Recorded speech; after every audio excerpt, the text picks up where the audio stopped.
Alright guys, Red here. Today we're going to be looking at an inside Star Citizen from a few weeks back called Interior Design. The primary focus of this inside Star Citizen was about the current structure of cities and the buildings within them, and what can be done to expand and open up the interiors of these buildings into a playable area.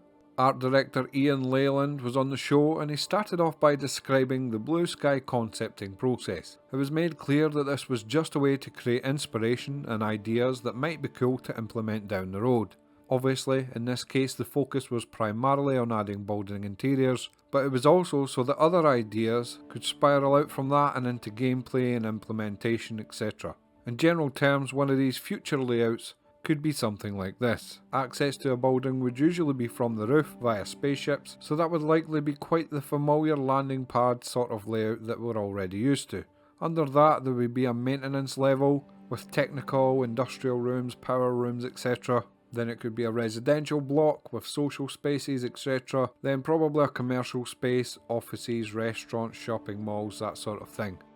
Underneath that would be a lobby perhaps, that might offer secondary access to players, receptions, maybe more shopping and communal areas. Then he said there would be an underground as well, which could possibly contain a subway system that would give access to adjacent buildings, or possibly sewers or maintenance tunnels and things of that nature. Ian went on to explain that so far in the design process, the major cities have been primarily a backdrop to the landing zones and built from the perspective of being able to fly around.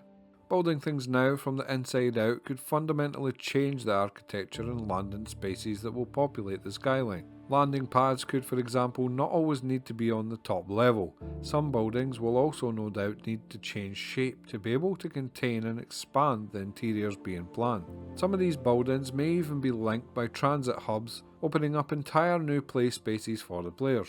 Concepting the habitation spaces was a good platform to build out several variations of architectural styles, whilst also experimenting with a modularity that can enable a variety of interior layouts. A lot of this will eventually hopefully be enabled for player habitations, and we've seen some differences in ways these areas could potentially be dressed, whether that be more utilitarian or perhaps more high-end and spacious, with more generous windows, etc. On each level there is the potential for many gameplay possibilities, and level design is being carefully constructed and thought out in a way that it will provide a multi-level, tiered and interesting layout for any type of traversal. In the commercial districts, say, there could be things like really high-end restaurants with access to food served nowhere else in the game, or really exclusive bars.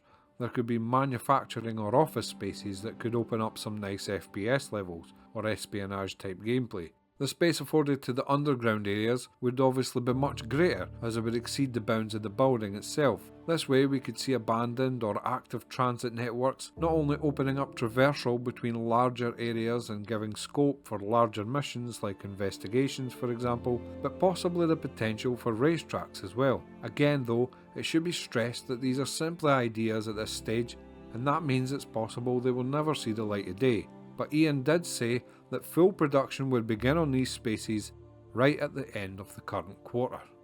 That's all for this video, I'm afraid. There's a link to the Patreon below. Remember to like and subscribe for more Star Citizen comms delivered straight to your Mobiglass feed. 07 guys.